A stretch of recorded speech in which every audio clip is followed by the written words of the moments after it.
Toujours dans Matthieu chapitre 27. Aujourd'hui, nous allons partir du verset 62 jusqu'au verset, donc du verset 62 à 70, et nous allons entrer dans le chapitre 28, du verset 1 jusqu'au verset 7. Bien-aimés, je parle chaque jour au peuple de Dieu d'avoir vos Bibles. Ça, c'est ce qui nous caractérise que nous sommes enfants de Dieu. La Bible parle de Josué. La Bible nous dit dans Josué chapitre 1 verset 8 que ce livre de la loi ne s'éloigne point de ta bouche, médite-les jour et nuit. Et la Bible ajoute encore dans Psaume chapitre 1 verset 1 à 6, il dit que cette parole ne s'éloigne point aussi de ta bouche. Nous devons méditer cette parole dans notre vie. Et là, il parle que est l'homme qui ne marche pas selon les conseils des méchants, qui ne s'arrête pas sur la voie des pécheurs, qui ne s'assied pas en compagnie des moqueurs, mais qui trouve son plaisir dans la loi de l'Éternel et qui la médite chaque jour, c'est-à-dire jour et nuit. Nous allons lire dans Matthieu chapitre 27, du verset 62 au 70. Je vais essayer de faire cette petite récapitulation de ce qu'on avait parlé le dimanche passé et nous entamons directement au chapitre 28, 1 jusqu'à 7. Le lendemain qui était le jour après la préparation, les principaux sacrificateurs et les pharisiens allèrent ensemble auprès de Pilate et dirent: Seigneur, nous nous souvenons que cet imposteur a dit, quand il vivait encore, après 3 jours, je ressusciterai. Ordonne donc que ces sépulcres soient gardés jusqu'au 3e jour, afin que ses disciples ne viennent pas dérober le corps et dire au peuple, il est ressuscité des morts. Cette dernière imposture serait pire que la première. Pilate leur dit: vous avez une garde, allez, gardez-les comme vous l'attendrez. Ils s'en allèrent et s'assurèrent du sépulcre au moyen de la garde. Ils assurèrent du sépulcre au moyen de la garde après avoir scellé la pierre. Peuple de Dieu, je vais dire qu'aujourd'hui je ne serai pas aussi long parce que nous allons prier ensemble avec vous. Et je crois que peuple de Dieu, nous sommes en train de parler sur la mort de Jésus sur la croix. Comment Jésus-Christ est mort sur la croix. Et je suis en train de vous expliquer comment il y a des réalités qui se sont passées avant, pendant et après. Et c'est ce que nous avons essayé de synthétiser pour vous expliquer les événements immédiats. Là où j'ai parlé sur le voile du temple, j'ai parlé sur le sépulcre s'ouvrir, j'ai parlé sur les centeniers, j'ai parlé sur les femmes qui accompagnaient Jésus, j'ai parlé sur le jour de l'Éternel. Et après, nous sommes en train d'expliquer les événements après. Dans les événements après, j'ai parlé sur le corps de Jésus percé, j'ai parlé sur les disciples de Jésus en secret, et c'est là que je vous ai expliqué que Jésus avait 2 catégories de disciples, en public et en secret. J'ai parlé aussi sur le corps de Jésus mis dans les tombeaux neufs. Et le dimanche passé, j'avais expliqué sur les gardes et les sanédrins auprès du tombeau de Jésus-Christ. Bien aimé, je crois que quand je vous ai expliqué sur le principaux, ou les gardes, les sanédrins dans les tombeaux de Jésus, parce que c'était le père spirituel qui sont allés voir Pilate pour lui parler de ce que Jésus disait quand il était encore vivant. Quand Jésus était encore vivant, il disait à ses disciples que moi, je mourrai, mais après 3 jours, je ressusciterai. Ce que le Seigneur parlait, même les gens de la ville l'écoutaient, l'entendaient. Et c'est ce qui a fait que dans le verset 62, la Bible dit, le lendemain qui était le jour après la préparation, les principaux sacrificateurs et les pharisiens allèrent ensemble auprès de Pilate. Ça, c'était des pères spirituels, c'était des pères religieux à cette époque. Parce que Jésus était devant des pharisiens. Jésus était devant des sacrificateurs. Laisse-moi vous dire, peuple de Dieu, lorsque dans votre vie, vous n'avez pas la connaissance de la parole, vous serez toujours faibles. Mais ce qui a fait la force de Jésus devant les sacrificateurs et les pharisiens, parce que d'abord, premièrement, il était Dieu et il avait aussi la connaissance de la parole de Dieu. Et la Bible nous dit, quand Jésus était encore sur la croix, et je vous ai expliqué, dans la coutume juive, Jésus est mort le vendredi parce qu'il y avait les samedis qui les attendaient. Jésus a rendu l'âme le vendredi avant 18h. Parce qu'il ne voulait pas que son corps, c'est-à-dire son cadavre, puisse entrer dans le sabbat qui était un sabbat spécial coïncidé avec la Pâque. Et je vous ai parlé que la Pâque était parmi les grandes fêtes juives.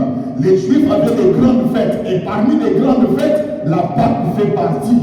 Et la Bible nous dit, selon la signification du mot Pâque, nous célébrons la Pâque, c'est-à-dire nous célébrons la délivrance.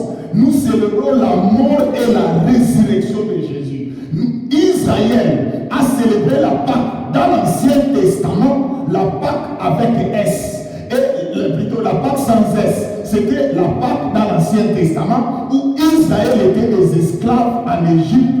Et Dieu les a délivrés. Et quand ils ont reçu la délivrance, ils ont célébré la Pâque. Ne peut célébrer la Pâque celui qui est délivré. Lorsque dans votre vie, vous êtes encore esclave de l'impudicité, vous êtes encore esclave du mensonge, vous êtes encore esclave de l'idolâtrie, vous ne pouvez pas célébrer la Pâque.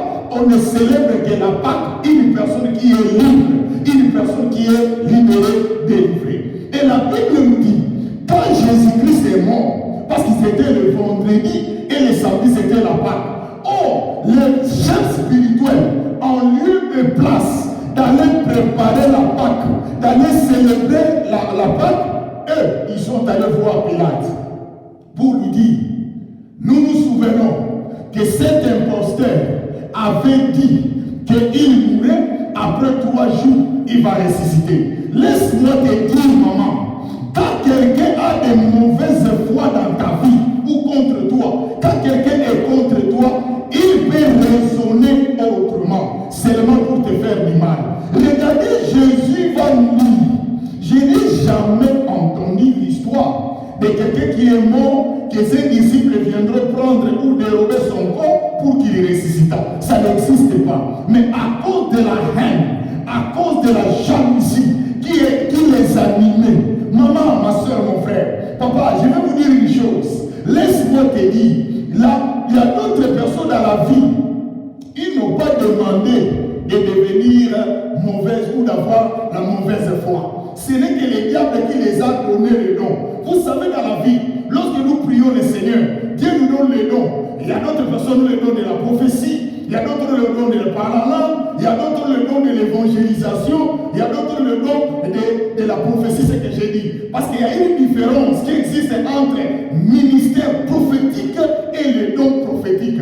Il y a une différence qui existe entre le ministère de l'évangélisation et celui qui a le don de l'évangélisation. Parce que même dans nos églises, nous commettons des confusions ou des erreurs. Celui qui a le don de l'évangélisation n'est pas un évangéliste, mais c'est un évangélisateur. Celui qui a le don de la prophétie n'est pas un prophète, mais c'est celui qui prophétise. Des choses que je vous parle, cela est écrit dans la Bible de l'Acte des Apôtres. Que Paul va être en train de mettre la différence, la nuance entre celui qui a le ministère prophétique et celui qui a les dons prophétiques. Il est en train de mettre la différence entre celui qui a les dons de l'évangélisation et celui qui a le ministère de l'évangélisation. Parce que le ministère, c'est la personne. Mais les dons, ce sont des capacités que Dieu nous donne. Mais qu'est-ce que j'ai dit, peuple de Dieu? Lorsque Jésus est mort, ces gens sont allés voir Pilate pour lui dire de ce que Jésus disait. En d'autres termes, ces gens ne voulaient pas voir la résurrection ou le succès de Jésus. Parce qu'ils savaient que Jésus était un homme influent. Ils savaient que Jésus était un homme qui avait du succès. Et ils se disaient, si aujourd'hui cet homme ressuscitait encore, oh, son succès va aller encore au-delà. Je vais dire à quelqu'un, lorsque Dieu t'a élevé, lorsque Dieu te donne le succès, laisse-moi te dire, tout le monde qui sont autour de toi ne sont pas prêts à supporter le succès de Dieu dans ta vie. Tout le monde qui sont autour de toi ne sont pas prêts à supporter l'élévation de Dieu dans ta vie. C'est pour cela que je vais dire à quelqu'un, lorsque tu as le Seigneur, même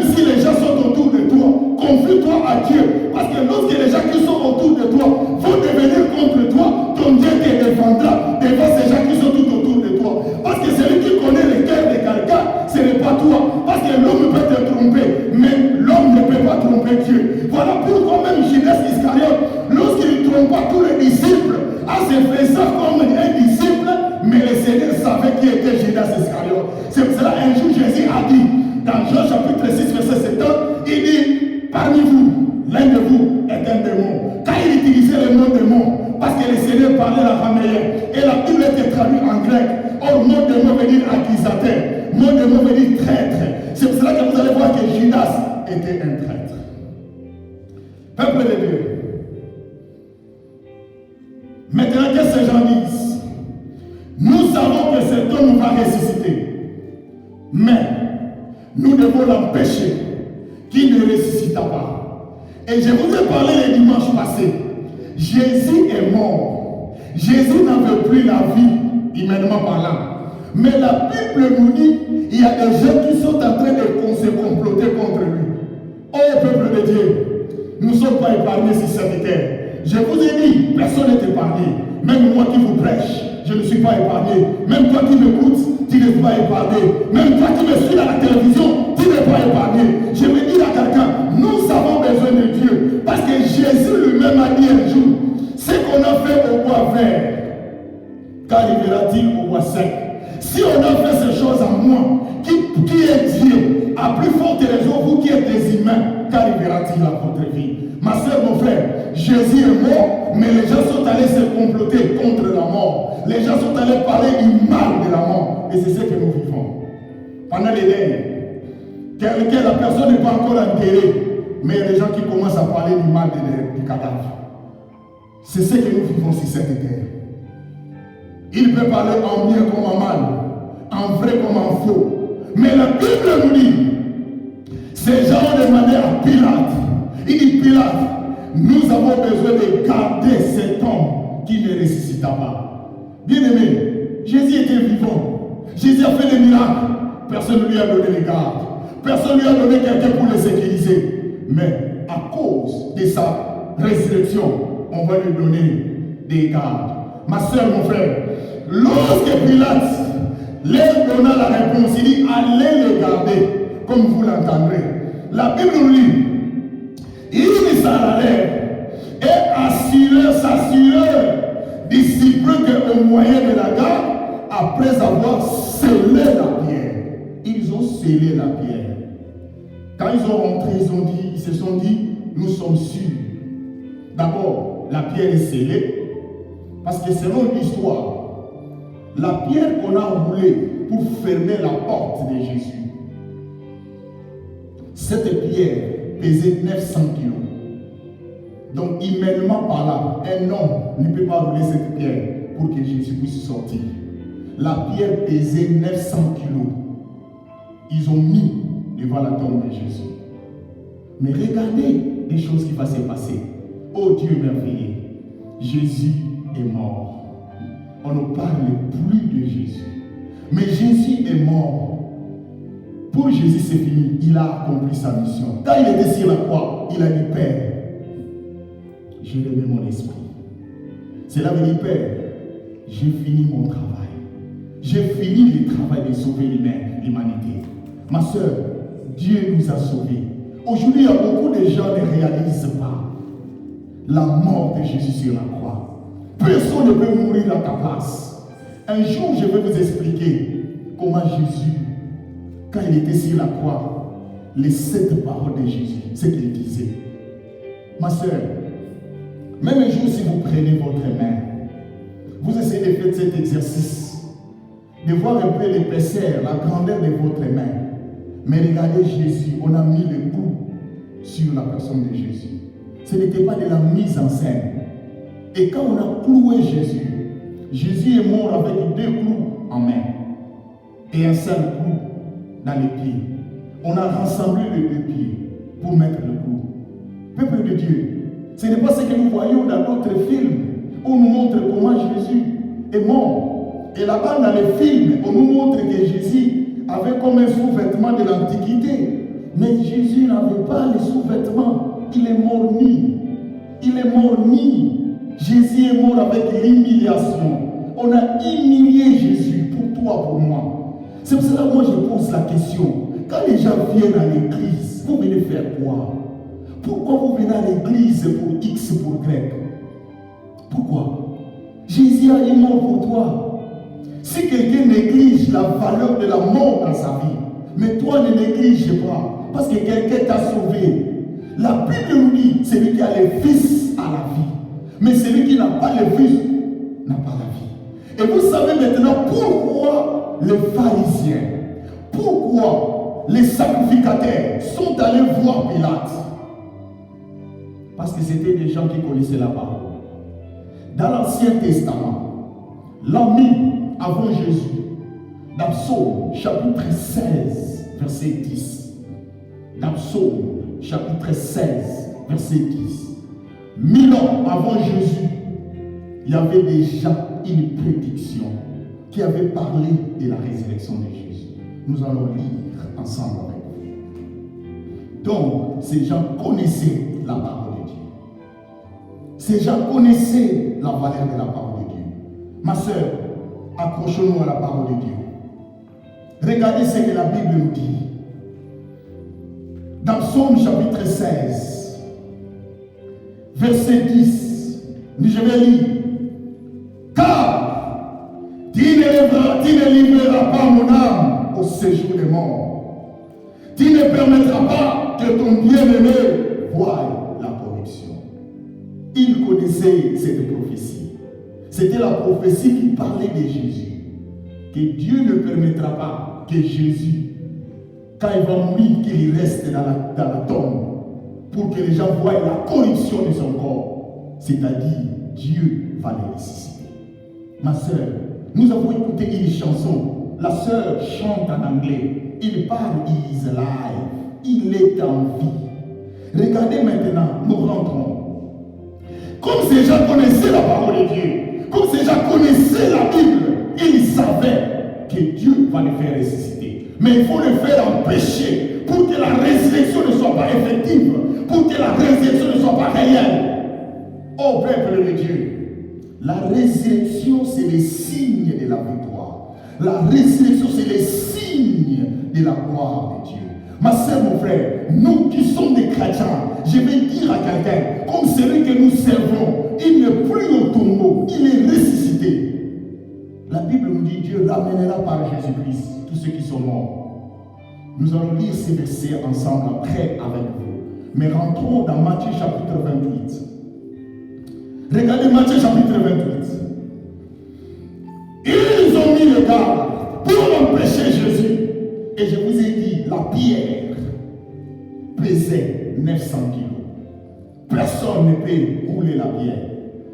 Même si tous les disciples se réunissaient, cette pierre, pour les faire pousser, c'était une pierre lourde. Et ces gens n'ont pas mis cette pierre par hasard.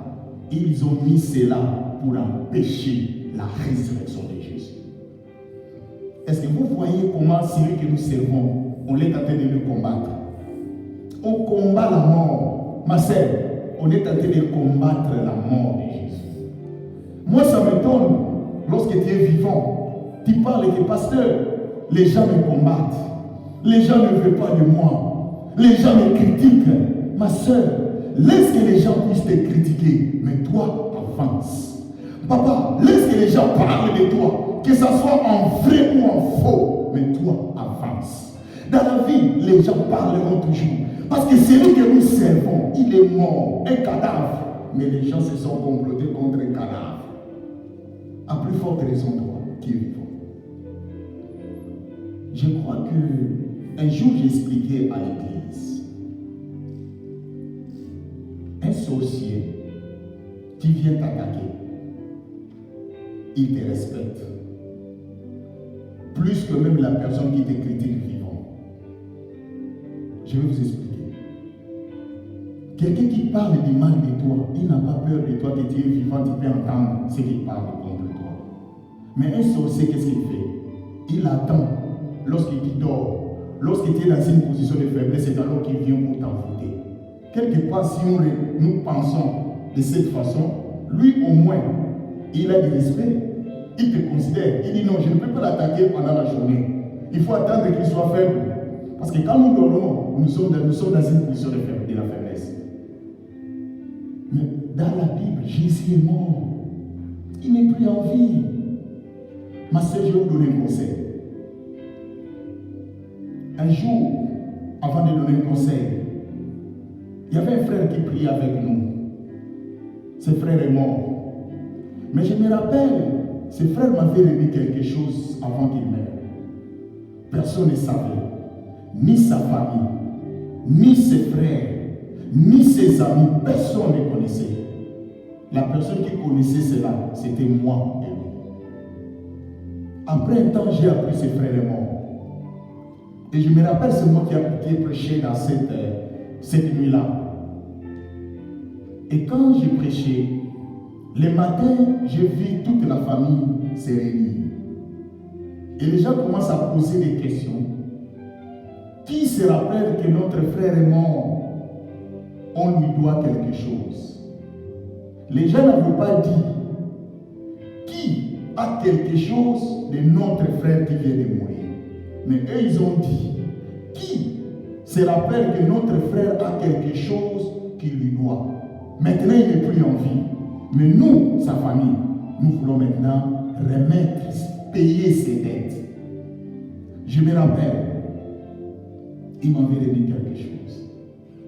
Je suis allé voir cette famille. J'ai dit, je me rappelle quand nous étions en vie avec votre frère, parce que j'étais aussi son pasteur, dans une église qu'on m'avait invité et on m'avait appelé pour aller travailler. J'étais son pasteur.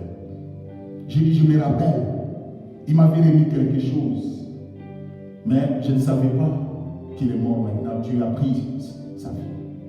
Voilà, je viens vous remettre son histoire. Personne n'était là. Je n'ai pas fait ça parce que je n'avais pas besoin de ça. Mais j'avais fait ça parce que j'avais besoin de la conscience tranquille. Ma soeur, dans la vie, maman, il faut avoir une conscience tranquille.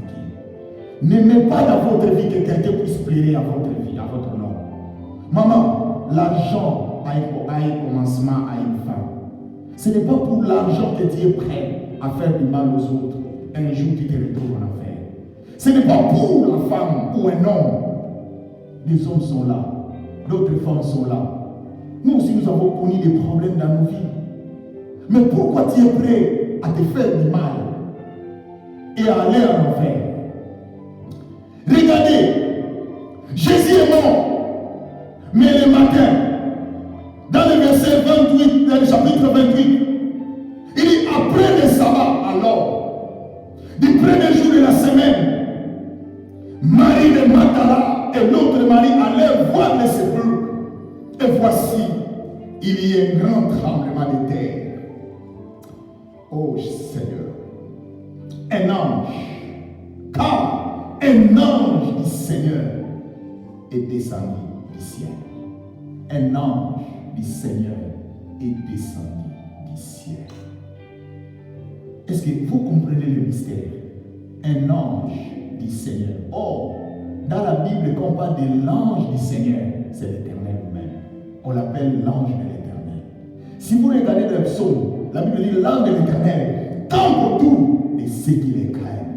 Si vous craignez Dieu dans votre vie, l'ange de l'Éternel sera avec vous, même dans votre cadavre, même là où on vous a enterré, l'ange sera là. La Bible dit l'ange venait du ciel. Quand les femmes sont allées, c'était 3e jour après.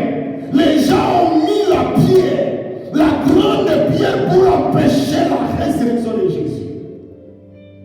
Et quand ils ont mis cette pierre, et cela ne suffisait pas, ils ont encore mis les gardes qui surveillaient les corps de Jésus. Mais laisse-moi vous dire, regardez ce que nous venons de lire. Après le sabbat va passer. Oh, Dieu merveilleux, il a attendu. Regardez ce mystère. Jésus sur la croix, il savait que le sabbat arrive. Il va rendre l'âme avant le sabbat. Et le sabbat va passer. Quelque chose va arriver après. Ma soeur, est-ce que vous respectez les jours de l'Éternel dans votre vie? Est-ce que vous voyez comment Dieu lui-même respecte les jours de l'Éternel? Avant le sabbat, il est mort. Il n'est plus en vie. Il laisse le sabbat. Parce que c'était le jour de l'Éternel. C'est le jour que le Seigneur reposa. Et après le sabbat, le texte est clair. Le texte dit après le sabbat, à l'aube du premier jour de la semaine. Là, on parle maintenant de lundi, de dimanche plutôt. Marie de Magdala et l'autre Marie allaient voir le Seigneur. Ils sont allés voir. Et voici, il y eut un tremblement de terre, car un ange du Seigneur descendit du ciel. Jésus. C'est merveilleux à voir Jésus. Ma sœur, est-ce que vous sentez ce que moi je ressens? C'est merveilleux, papa, d'avoir Jésus. Oh, les gens vous trompent. Les gens vous trompent qui vous disent n'allez pas prier, n'allez pas chercher Dieu. Ces gens vous trompent. Est-ce que vous voyez des choses qui se passent? Quelqu'un qui est mort dans le cimetière, dans sa tombe, l'ange va descendre.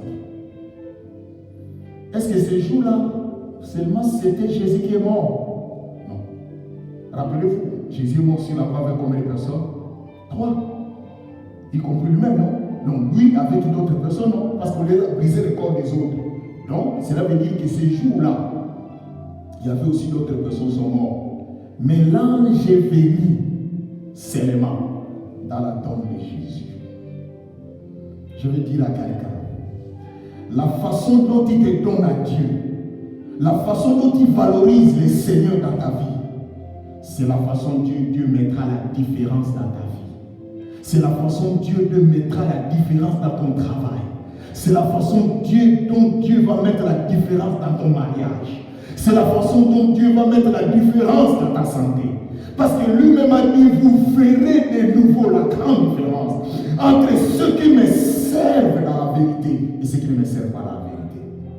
Ma soeur, le temps est arrivé. Maman, le temps est arrivé, c'est le temps de la différence. Aujourd'hui, nous sommes confondus. Même les vrais chrétiens ne prient. Les vrais serviteurs de Dieu ne prient. Les vrais enfants de Dieu ne prient. Nous sommes dans une période de confusion. Mais Dieu a dit dans Malachie, moi Dieu, je mettrai de nouveau la grande différence. Il parle de nouveau.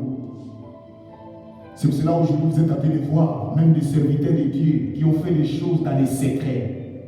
Dieu est tenté de les mettre dans l'ignominie. Dieu est tenté de les mettre aux yeux et aux vies de tout le monde. Il a dit, ce que tu fais dans les secrets, je vais le publier. Nous continuons le texte. L'ange du Seigneur descendit du ciel, vint rouler la pierre. Est-ce que vous avez vu qui a roulé la pierre? Est-ce que vous avez vu qui a roulé la pierre qui pesait? C'est l'Éternel. C'est l'Éternel qui a roulé la pierre. Je vous ai dit que cette pierre, aucune personne ne peut rouler ça. Ces gens-là étaient sûrs. Ils étaient confiants. 1. Ils ont mis une lourde pierre. 2. Ils ont mis des gardes. Donc ils savaient que Jésus n'allait pas ressusciter. Mais la Bible dit, vos pensées ne sont pas les pensées de Dieu. Vos voix ne sont pas les voix de Dieu.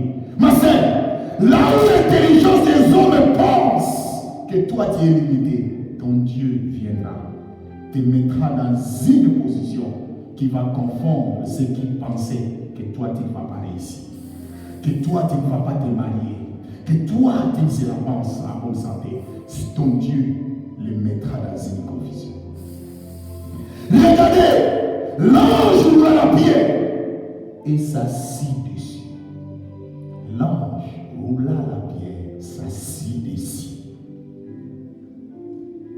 Il fallait que l'ange puisse rouler la pierre seulement, mais il s'assit dessus de la pierre. L'ange de l'Éternel s'assit dessus, au-dessus de la pierre. Est-ce que vous voyez que ces gens ont commis l'erreur?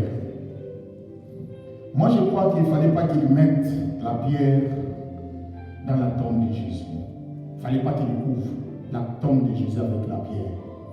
L'erreur qu'ils ont commise, c'est en mettant des choses qui représentent Dieu. Vous savez que Dieu dans la Bible, on l'appelle Ebenezer. Ebenezer veut dire le rocher des secours. Un jour, Jésus a parlé à Pierre, que Pierre, tu es Pierre. Mais je t'ai dit, sur cette pierre, je bâtirai mon église. Jésus, c'est la pierre. Est-ce que vous vous rappelez encore lorsque Moïse était devant la présence de Dieu? Dieu a caché Moïse derrière la pierre. Parce que Dieu même, c'est lui la pierre. Devant la pierre qui était devant la tombe de Jésus, quel que soit le poids de cette pierre, Dieu devait le rouler, le mettre à côté. Et la Bible dit, Dieu s'assit dessus, il était au-dessus. Son aspect était comme l'éclair et son vêtement blanc comme la neige. Ce sont les femmes qui ont témoignage. Quand ils sont allés devant la tombe de Jésus, il dit ils ont vu un tremblement de terre. Un tremblement de terre est venu. Dans le verset 4, les gardes trembleurs de père et devinrent comme des morts. Mais l'ange prit la parole et dit aux femmes, est-ce que vous voyez? Est-ce que vous comprenez le texte que nous venons de lire et nous sommes en train de lire? Quand l'ange a roulé la pierre, il s'assit dessus. Les gardes que l'on avait mis pour surveiller la tombe de Jésus tremblèrent, comme devinrent comme morts. L'ange s'adressa aux femmes. Il ne se rend même pas compte qu'il ne s'occupe même pas des soldats. L'ange n'avait pas de problème de ces gens. Ces gens avaient des problèmes avec Jésus. Parce que leur mission, c'était d'empêcher la résurrection de Jésus. Mais laisse-moi vous dire, l'ange veut dire à ces gens-là, la décision de Dieu, personne ne peut l'empêcher. Dieu avait déjà écrit que Jésus va ressusciter. Et personne ne peut arrêter la décision de Dieu pour la résurrection de Jésus. Il s'adressa aux femmes et il dit,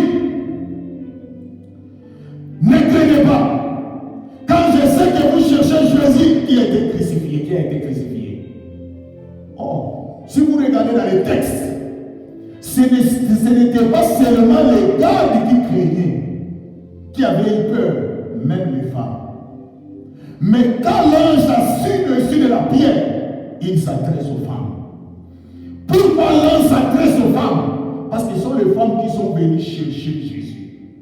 Mais les gardes n'étaient pas venus chercher Jésus, mais les gardes étaient venus contre Jésus. Ma soeur, lorsque vous êtes contre Jésus, maman, vous allez trouver Dieu dans votre route. Et vous savez comment vous pouvez être contre Dieu? Vous faites des choses qui empêchent aux autres le royaume des cieux. Vous venez à l'église, mais votre comportement ne correspond pas à la parole de Dieu. Et aujourd'hui, d'autres personnes sont devenues des incrédules à cause de toi. Vous allez trouver Dieu dans votre route. Il a dit, celui qui me témoignera devant les hommes, je le témoignerai devant mon Père. Mais celui qui me réunira devant les hommes, je le réunirai devant mon Père. Aujourd'hui, nous avons du mal de dire aux autres d'accepter Jésus dans leur vie. Pourquoi? Parce que là où il faisait la fornication, toi aussi tu étais là. Là où il faisait le mal, toi aussi tu étais là. Tu étais incapable de dire la vérité aux gens, de prêcher Jésus. Or, Jacques nous dit, celui qui s'est fait le bien, qui ne le fait pas comme un péché. Ma soeur, lorsque tu vois quelqu'un faire le mal, tu ne lui parles pas, tu participes à ce mal. Et pour aller terminer, il parle aux femmes, car vous cherchez Jésus qui a été crucifié. Il n'est point ici, il est ressuscité. Comme il avait dit, venez, voyez le lieu où il était couché. Et il allait promptement, les femmes, dire à ses disciples qu'il est ressuscité